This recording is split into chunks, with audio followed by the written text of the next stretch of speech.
Captain Maya Rodriguez walked through the long corridors of the Coalition command station.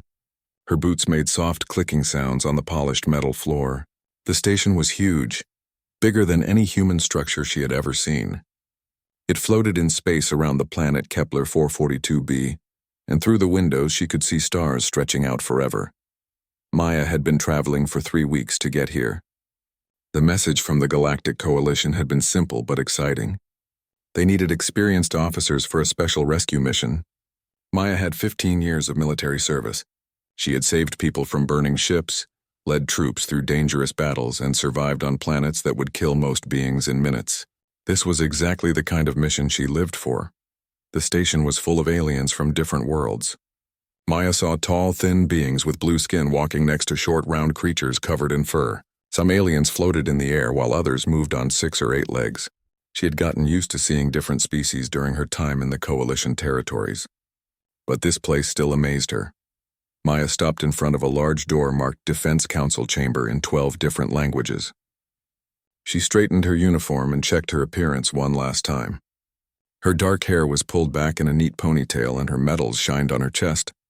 She had earned every single one of them. The door opened with a soft hiss and Maya stepped inside. The room was circular with a high ceiling that showed a hologram of the galaxy slowly spinning above. Around the room sat the members of the Coalition Defense Council. Maya recognized them from her briefing materials. Admiral Zeftar sat at the center of the council. He was a Trilaxian, which meant he looked like a cross between a lizard and a bird. His skin was green and covered in small scales, and his eyes were large and golden. A small device on his collar translated his words into human language. Next to him sat Counselor Vexara, a Vecthari who looked like she was made of living crystal. Her body caught the light and threw rainbow colors around the room. On the other side was Counselor Nethys, a Nethys whose gaseous body floated inside a clear container. Maya saluted smartly. "Captain Maya Rodriguez reporting as requested, Admiral." Admiral Zeftar's translator made a small beeping sound before his words came out in perfect English. "Captain Rodriguez, we have reviewed your service record.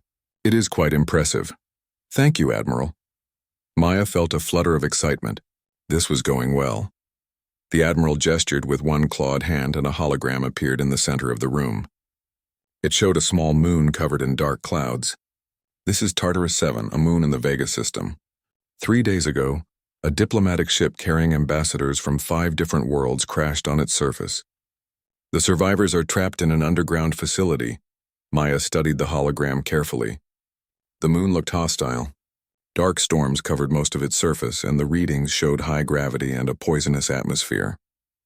"How many survivors, Admiral?"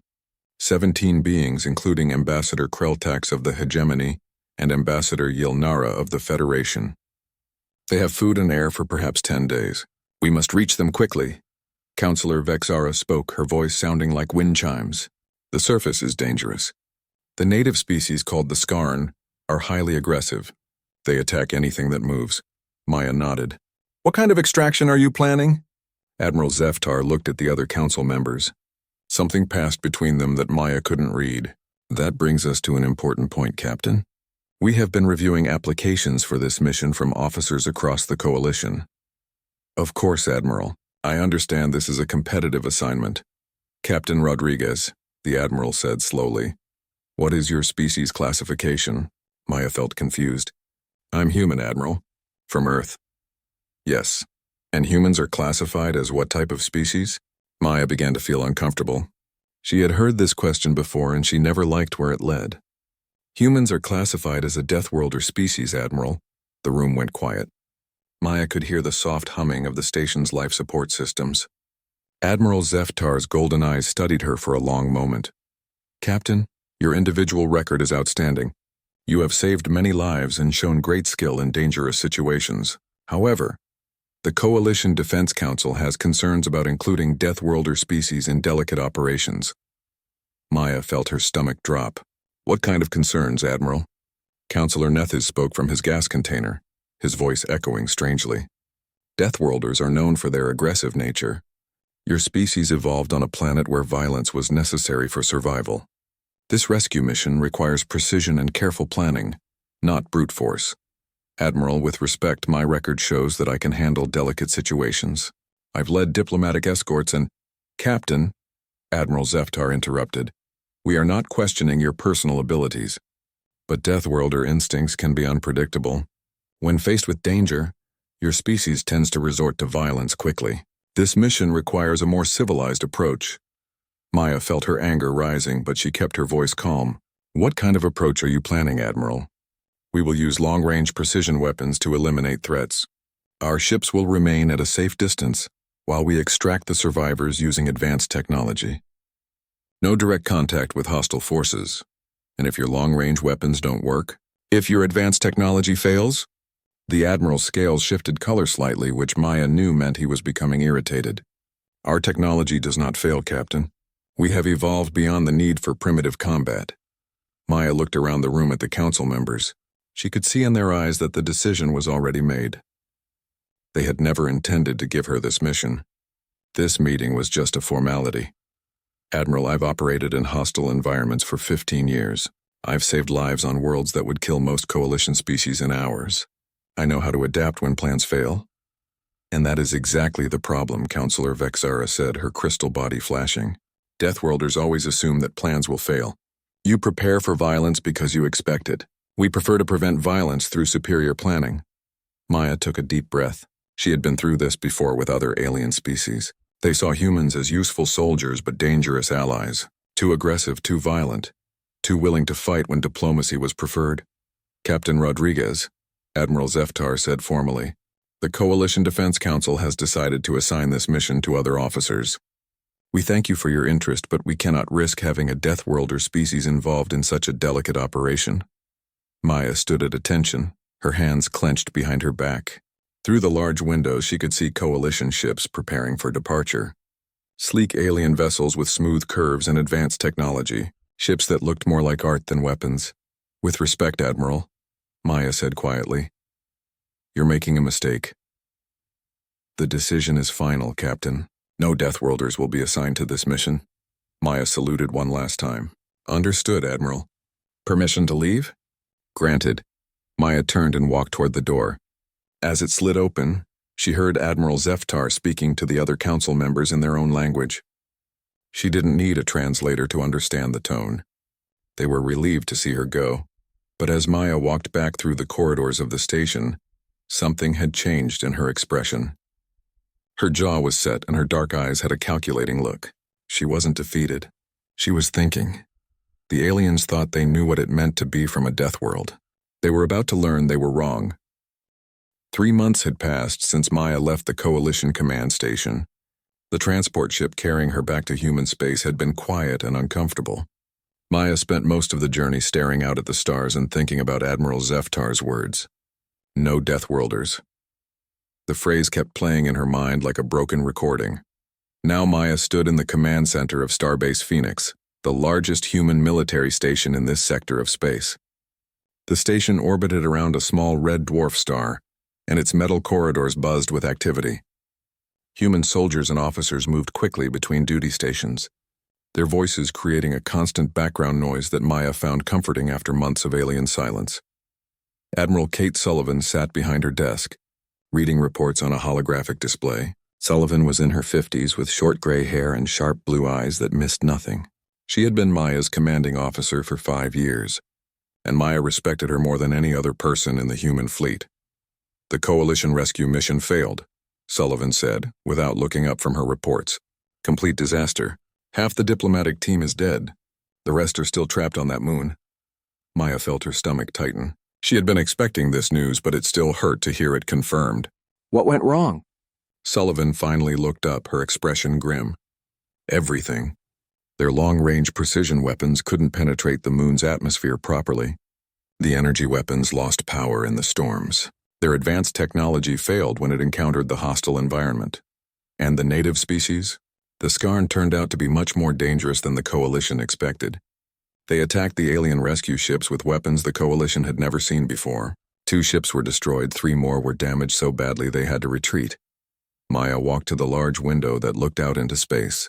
She could see human patrol ships moving between the station's docking bays.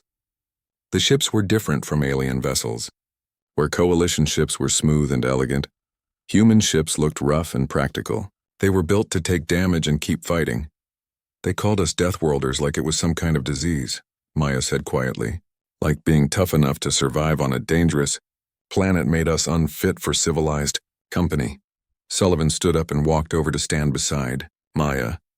Maybe it's time we showed them what that word really means. Maya turned to look at her commander. What do you have in mind? The Coalition has officially given up on the rescue mission. They're calling it a tragic loss and moving on to other business. But those people are still alive down there. Someone needs to help them. Maya felt her heart start to beat faster. Are you suggesting what I think you're suggesting? Sullivan smiled, and it was not a gentle expression. I'm suggesting that maybe it's time for some Deathworlders to show the galaxy how a real rescue mission is done. Maya stared at her commander for a long moment. The Coalition won't approve it. They'll try to stop us. The Coalition isn't in charge of human military operations. We're allies, not servants. If we want to launch our own rescue mission, that's our choice. Maya felt excitement building in her chest. What kind of resources are we talking about? 1 ship, 1 crew. All human, all volunteer. No alien technology, no Coalition protocols. Just good old-fashioned human stubborn determination. Maya turned away from the window, her mind already racing with possibilities. I'll need specialists. People who can handle hostile environments and dangerous situations. I already have some names in mind, Sullivan said, walking back to her desk. She touched the holographic display, and personnel files appeared in the air between them. Commander Jake Morrison, former Marine, served 3 tours on high-gravity worlds, expert in demolitions and close combat. Maya studied Jake's file. He was a big man with dark skin and serious eyes. His service record showed combat experience on 6 different worlds, including 2 that were classified as barely habitable. He's seen action against hostile alien species before. Dr. Lisa Chen, combat medic with 15 years of field experience. She's treated injuries on 4 different hell worlds and has never lost a patient she could reach in time. The next file showed an Asian woman with kind eyes but a determined expression. Her medical credentials were impressive, but what caught Maya's attention were the combat decorations mixed in with her service medals. Lieutenant Alex Parker, engineer who can fix anything with spare parts and determination. He once kept a ship running for 3 weeks using only materials he found in the ship's recycling system.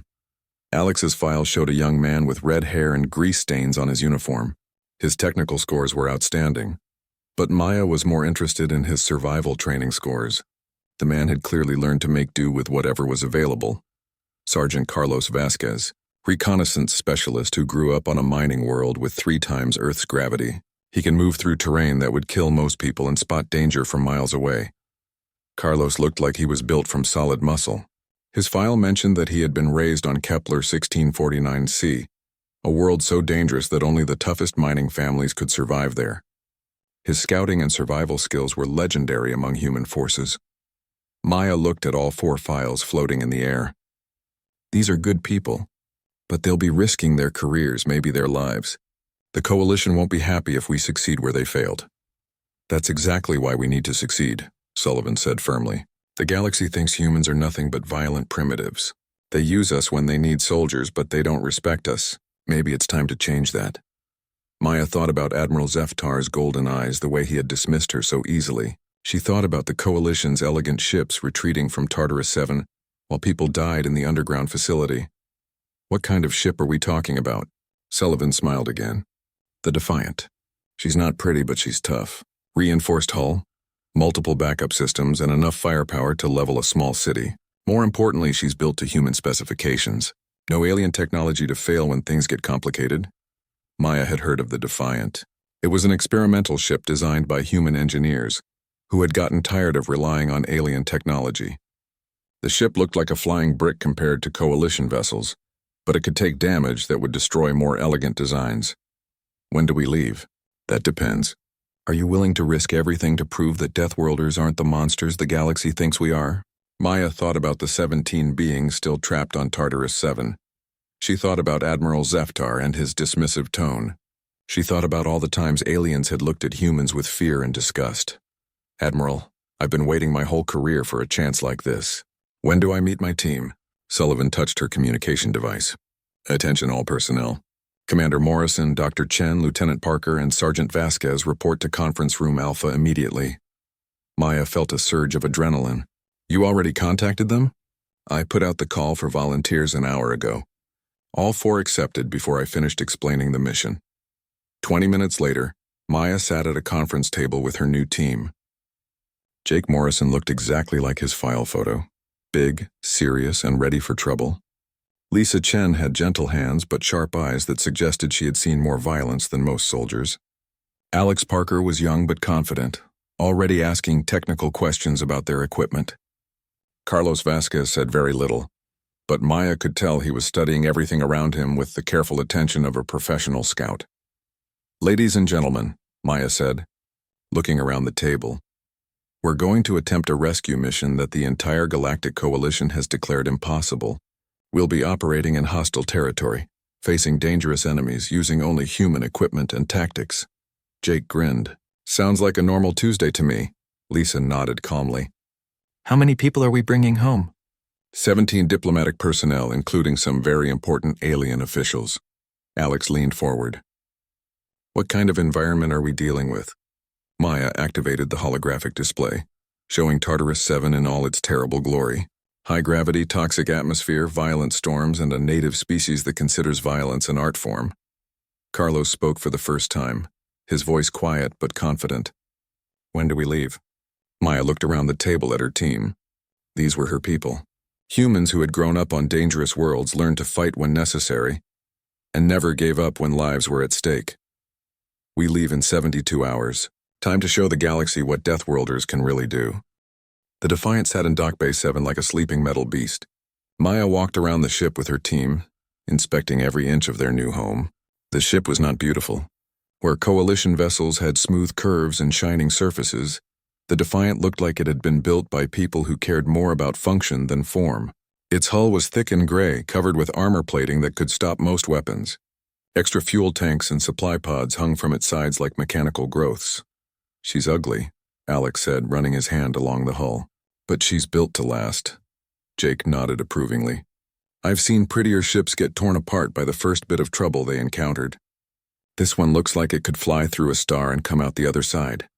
Lisa was studying the medical bay through a small window. The medical facilities are basic but complete. I can work with this. Carlos said nothing, but Maya saw him counting the weapon ports and defensive systems. The man missed nothing. Maya climbed up the loading ramp and entered the ship. The inside was as practical as the outside. Metal corridors with good lighting and plenty of handholds. The bridge was small but efficient, with 5 stations arranged in a circle so the crew could see each other easily. Everything was built for humans. The right height, the right size, the right feel. Home sweet home, Maya said, settling into the captain's chair. It fit perfectly. The next 2 days were spent in intense preparation. Maya and her team studied every piece of information about Tartarus 7 and the failed Coalition rescue attempts.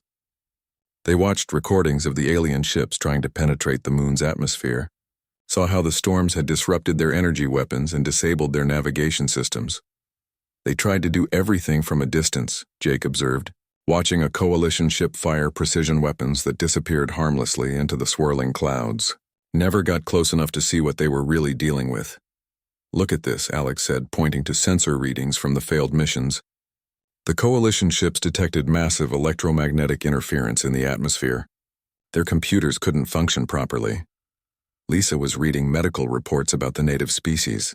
The Skarn are described as highly aggressive and technologically primitive. But look at these weapon signatures. They're using projectile weapons that work fine in the electromagnetic storms. Maya felt pieces of a plan starting to form in her mind. They're not primitive. They're adapted. Their technology works in their environment. Carlos had been studying topographical maps of the moon's surface. The Coalition tried to land near the crash site, but the ground there is unstable. Frequent earthquakes and volcanic activity. No wonder their precision approach failed. Maya called her team together in the ship's small briefing room. On the table between them lay printouts and data tablets covered with information about their target. The Coalition made 3 fundamental mistakes, Maya began. First, they assumed their advanced technology would work in any environment. Second, they tried to avoid direct contact with the hostile natives. Third, they treated this like a precision operation instead of a survival situation. Jake leaned back in his chair. So what do we do differently? We do what humans do best. We adapt. Maya activated a holographic display showing Tartarus 7. Instead of fighting the environment, we use it. Instead of avoiding the natives, we study them and learn their weaknesses. Instead of precision, we use overwhelming determination. Alex looked at the swirling storms covering the moon. How do we get through the atmospheric interference? Maya smiled. We don't try to get through it. We use it as cover. She pointed to a particularly violent storm system near the moon's equator. Every few days, this storm produces massive meteor showers as it pulls debris from the moon's ring system. The coalition ships avoided these storms because they're dangerous. And we're going to fly into one? Lisa asked. We're going to crash land in one, Maya corrected. The electromagnetic interference will hide our approach. The meteor shower will make us look like just another piece of space debris. We'll come in hard and fast, use the storm as camouflage. Carlos studied the landing approach on his tablet. The debris field extends for hundreds of miles. We could set down anywhere in that zone. Maya nodded. That's the plan. We pick our landing site after we're already in the atmosphere, when we can see what we're actually dealing with. Jake grinned. The coalition would call this plan insane. They'd call it primitive, Maya replied. But it'll work. The team spent the rest of their preparation time planning for contingencies. They loaded the ship with extra food, water, medical supplies, and ammunition. Alex installed backup systems for every critical component and redundant backups for the backups. Lisa stocked the medical bay with supplies for treating both human and alien injuries. Carlos studied Scarn tactics and movement patterns. Jake prepared demolition charges and heavy weapons. Remember, Maya told them as they made final preparations, we're not just trying to rescue those people. We're proving that humans deserve respect in the galactic community. The coalition thinks we're too aggressive and violent to handle delicate situations. Let's show them that sometimes aggressive and violent is exactly what you need. The launch went smoothly. The Defiant lifted off from Starbase Phoenix and headed toward the outer rim of human space. Maya watched the stars through the bridge viewports and felt a familiar excitement building in her chest. This was what she lived for. The moment when everything was on the line and only skill and determination would make the difference. It took 4 days to reach the Tartarus system. Maya kept the ship at the edge of sensor range, studying the target moon through long-range telescopes. Tartarus 7 looked even more hostile up close. The surface was hidden under thick storm clouds that swirled in massive spiral patterns. Lightning flickered constantly between the cloud layers, and the moon's 3 small rings created a continuous shower of debris. Coalition sensor data was completely wrong, Alex reported from his station. The electromagnetic activity is 3 times stronger than their measurements indicated. No wonder their ships had so much trouble, Lisa said, watching the storm patterns on her medical scanner. Those energy levels would interfere with most biological functions, too. Carlos was tracking the movement of debris in the ring system. Meteor shower starts in 6 hours. Peak activity will last for about 3 hours after that. Maya felt the familiar calm that came before action. All right, people, this is it. In 6 hours, we're going to do something the entire Galactic Coalition says is impossible. Jake checked his weapons one final time. Just another day at the office for us Deathworlders. Maya took her position in the captain's chair and began the final approach to Tartarus 7. The moon grew larger on the main screen, its storms looking more violent with every passing minute. She could see why the Coalition had been intimidated. The place looked like it could kill them just by looking at it wrong.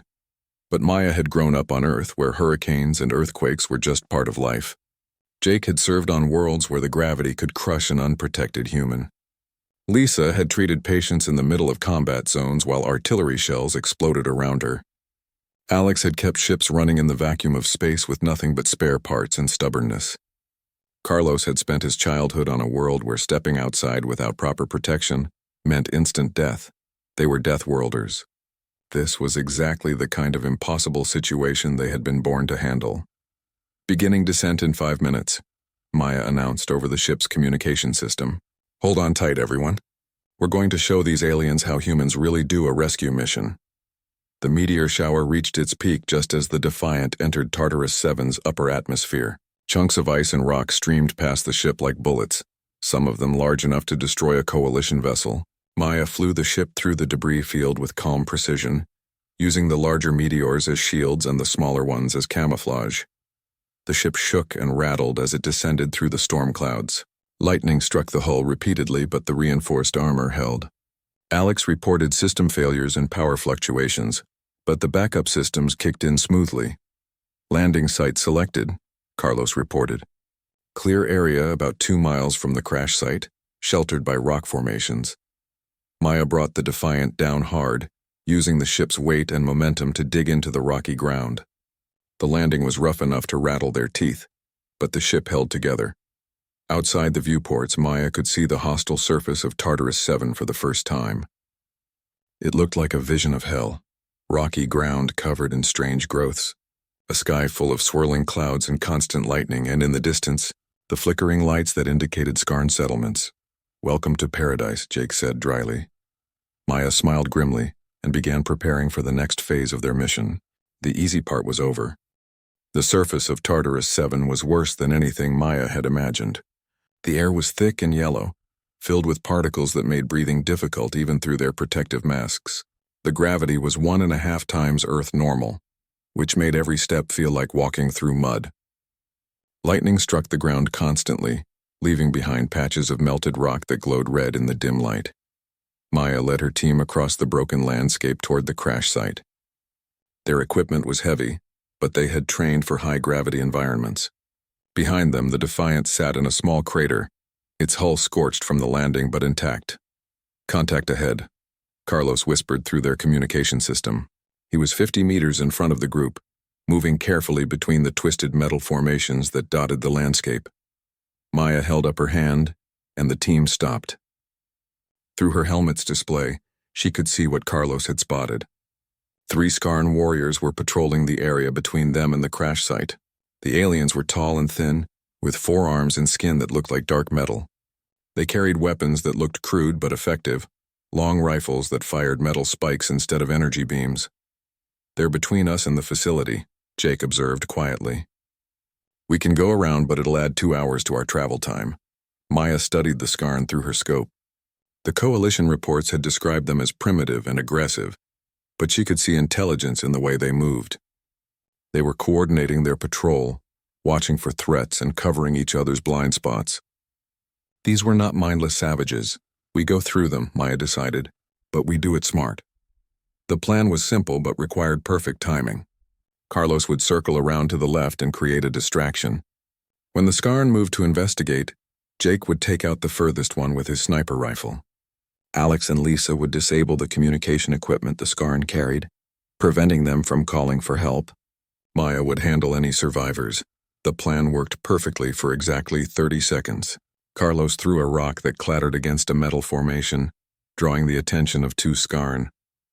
Jake's rifle shot took down the third one silently, but the remaining 2 Skarn were smarter than expected. Instead of investigating the noise, they immediately took cover and began signaling with light patterns that Alex couldn't jam. "They're calling for backup," Alex reported. "I count at least 6 more groups converging on our position." Maya made a quick decision. Change of plans. We run. The next 20 minutes were a desperate chase across the hostile landscape. The Skarn were faster than humans in the heavy gravity, but they weren't used to fighting opponents who refused to follow the rules.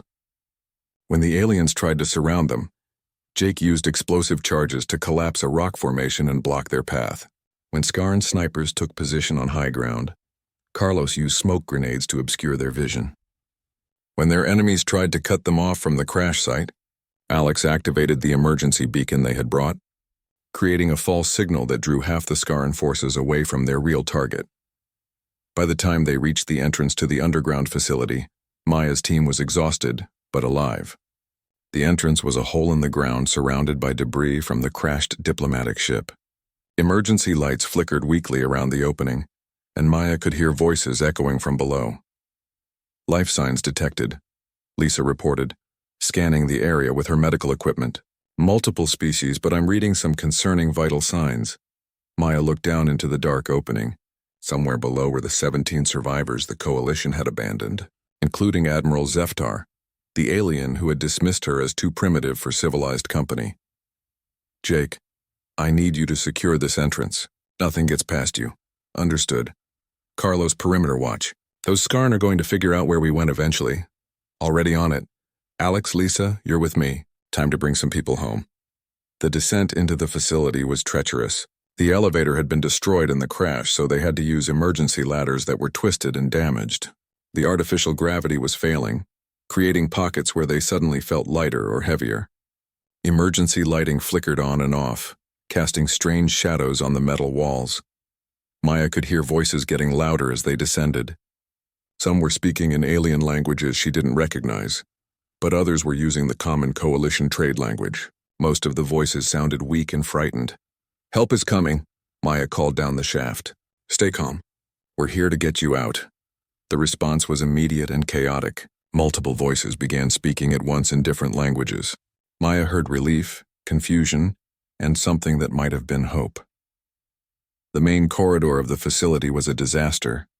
Pipes had burst, flooding parts of the floor with toxic liquid that hissed and bubbled.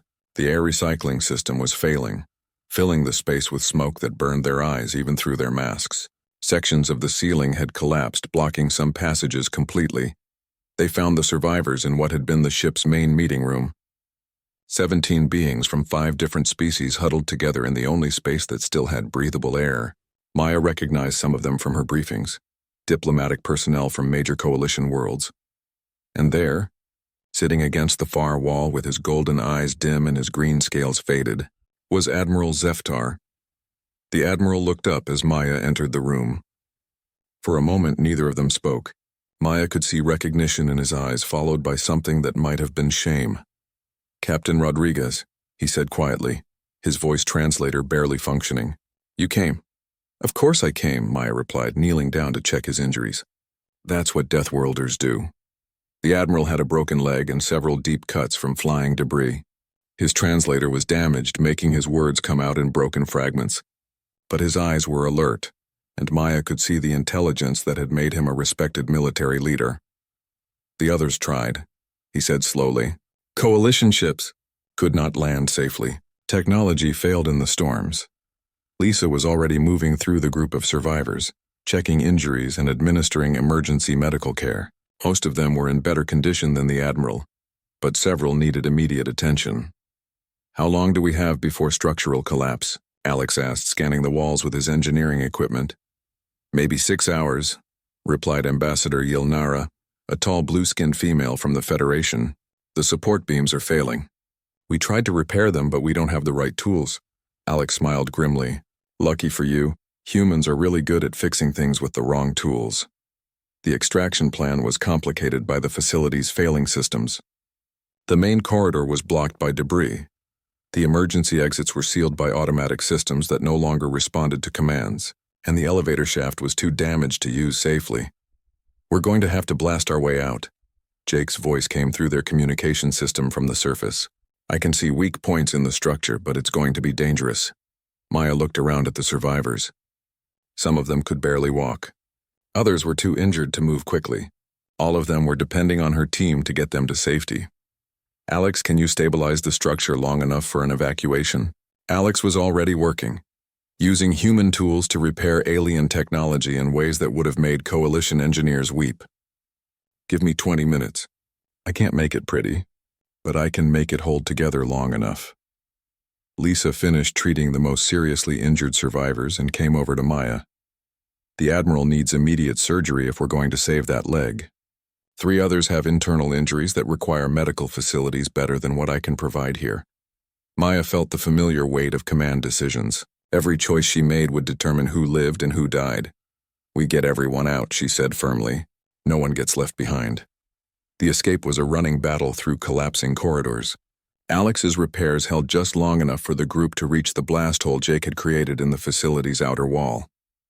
Lisa and Maya carried the most injured survivors, while Carlos and Jake fought off Skarn warriors who had finally tracked them to their location. Admiral Zeftar, despite his injuries, insisted on helping to carry one of the younger diplomats. Maya watched him struggle with the heavy gravity and toxic air, but refused to give up. Whatever else she thought about the Admiral, she had to respect his determination to protect his people. The final push to the Defiant was chaos. Lightning storms made communication difficult. Skarn warriors attacked from multiple directions. The toxic atmosphere was affecting even their protective equipment, but they made it. All 17 survivors plus Maya's team reached the ship alive. As the Defiant lifted off from Tartarus 7, Maya looked back at the hostile moon and felt a deep satisfaction. Admiral Zeftar, lying on a medical bed with his leg properly splinted, looked up at Maya with his golden eyes clear for the first time since the rescue. "Captain," he said, his voice translator working again, "I owe you an apology." Maya shook her head. "You don't owe me anything, Admiral. This is what humans do. We help people who need help." The Admiral was quiet for a long moment. "Even people who have treated you poorly?" Maya smiled. "Especially people who have treated us poorly. That's what makes us different from the monsters you thought we were." 3 weeks after the rescue, Maya stood once again in the Coalition Defense Council chamber. But everything was different this time. The circular room was packed with officials from dozens of species. News crews from across the galaxy had their cameras focused on the center of the room. The spinning hologram of the galaxy above seemed brighter somehow, as if the rescue had brought new hope to the stars themselves. Maya wore her dress uniform, the one with all her medals polished to perfection. Behind her stood Jake, Lisa, Alex, and Carlos in their formal military clothes. They looked uncomfortable with all the attention, but Maya was proud of them. These were the people who had proven that humans deserved respect in the galactic community. At the center of the council table sat Admiral Zeftar. His leg was still in a medical brace, but his golden eyes were bright and alert. His translator device had been replaced with a newer model, but Maya noticed he was speaking more human words without using it at all. Next to him sat Counselor Vexara, her crystal body throwing rainbow patterns across the walls. Counselor Nethys floated in his gas container, his form more solid than usual, but there were new faces too. Representatives from the Federation, the Hegemony, and a dozen other major powers had come to witness this meeting. Maya recognized some of them as the survivors her team had rescued from Tartarus 7. Admiral Zeftar stood up slowly, favoring his injured leg. The room fell silent as every being present turned their attention to him. 3 weeks ago, the Admiral began, his voice carrying clearly through the chamber, I made a decision that I believed was wise and necessary. I refused to allow human personnel to participate in a rescue mission to Tartarus 7. I told Captain Rodriguez that her species was too aggressive, too violent, too primitive for such a delicate operation. Maya kept her expression neutral, but she could feel the eyes of every being in the room on her. I was wrong, the Admiral continued, not just wrong about the mission, but wrong about what it means to be a deathworlder species. A murmur ran through the assembled crowd. This was not what many of them had expected to hear. Admiral Zeftar touched a control on his translator, and the room's holographic display activated. Images from the failed Coalition rescue attempts appeared in the air above them. Sleek alien ships firing energy weapons that dissipated harmlessly in the storm clouds, advanced technology failing when it encountered the hostile environment of the moon. Our ships could not penetrate the atmospheric interference. Our weapons could not function in the electromagnetic storms. Our equipment failed when faced with conditions that fell outside of normal parameters. The Admiral's voice carried a note of shame. We retreated because our superior technology could not adapt to an unexpected situation. The hologram changed to show the Defiant's approach to Tartarus 7. The human ship looked crude and ugly compared to the Coalition vessels, but it was flying through the same storms that had defeated the more advanced craft. The humans succeeded where we failed because they understood something we had forgotten. Sometimes the most advanced solution is not the best solution. Sometimes survival requires the willingness to take risks that more civilized beings would consider unacceptable. Maya watched the faces of the alien officials in the room. Some looked skeptical, others appeared thoughtful. A few seemed almost frightened by what they were hearing. Counselor Vexara spoke, her voice like wind chimes. Admiral, are you suggesting that primitive methods are superior to advanced technology? Admiral Zeftar looked directly at Maya before answering. I am suggesting that we have misunderstood what makes deathworlder species different from the rest of us. We saw their willingness to fight as evidence of primitive aggression. We saw their crude technology as proof of inferior intelligence. We saw their refusal to give up as stubborn foolishness. The Admiral activated his translator and began speaking in halting but clear English. But we were wrong. Captain Rodriguez and her team did not succeed because they were more violent than us. They succeeded because they were more adaptable. They did not win through superior firepower. They won through superior determination. Maya felt a surge of pride, not just for herself but for her entire species. This was what she had been fighting for her whole career. Recognition that humans were more than just useful soldiers. Captain Rodriguez, Admiral Zeftar said, switching back to his own language. Would you please tell the council what you learned about us during the rescue operation? Maya stepped forward. She had been preparing for this moment for weeks, but now that it was here, she found herself speaking from the heart rather than from her notes. Admiral, members of the council, what I learned on Tartarus 7 is that courage is not unique to humans. When the facility was collapsing and the Skarn were attacking, I saw Ambassador Yilnara help carry injured crew members, even though she was hurt herself. I saw Admiral Zeftar refuse medical treatment until everyone else had been treated first. I saw beings from 5 different species work together to survive in conditions that would have killed them individually. Maya looked around the room, making eye contact with as many beings as possible. The difference between humans and other species is not that we are braver or stronger. The difference is that we expect things to go wrong. We prepare for failure. We plan for the moment when all the elegant solutions stop working and you have to survive on determination alone. Counselor Nethys spoke from his container, his voice echoing strangely. Are you saying that deathworlder species are naturally better suited for crisis situations? Maya shook her head. I'm saying that deathworlder species have learned not to rely on perfect conditions. When you grow up on a planet where the weather can kill you and the local animals see you as food, you develop a different relationship with danger. You don't try to eliminate all risks. You learn to manage them. Jake stepped forward slightly. If I may add something, Captain? Maya nodded and Jake addressed the council directly. Growing up on a high-gravity world taught me that sometimes the best plan is to hit something really hard until it stops being a problem. That sounds primitive to you, but it works when your fancy technology fails. Lisa spoke next. In combat medicine, we have a saying, the perfect treatment that you can't deliver is worthless. Sometimes keeping someone alive requires methods that seem crude or brutal, but they work when the advanced equipment fails. Alex cleared his throat nervously before speaking. I've fixed ships with duct tape and spare parts that were supposedly unfixable. Not because human engineering is better, but because we're willing to try solutions that other species would consider beneath them. Carlos, who rarely spoke in formal situations, surprised everyone by stepping forward. On my homeworld, we have storms that would destroy most buildings. But we survive because we build things expecting them to break, and we know how to fix them when they do. Maya watched the alien officials processing what they were hearing. Some of them looked uncomfortable with the idea that their advanced civilizations might have weaknesses. Admiral Zeftar spoke again, and this time his voice carried the authority of someone who had learned an important lesson. The Coalition Defense Council has spent considerable time over the past 3 weeks reviewing our policies regarding deathworlder species. We have concluded that our previous approach was both unfair and strategically foolish. The Admiral gestured to Counselor Vexara, who activated a new holographic display. It showed star charts with dozens of worlds marked in different colors. There are 47 known death worlds in Coalition space, Counselor Vexara announced. Species from these worlds have been systematically excluded from important positions in the Coalition military and diplomatic services. This policy ends today. A wave of excited conversation swept through the chamber. Maya felt her heart racing as she realized what was being announced.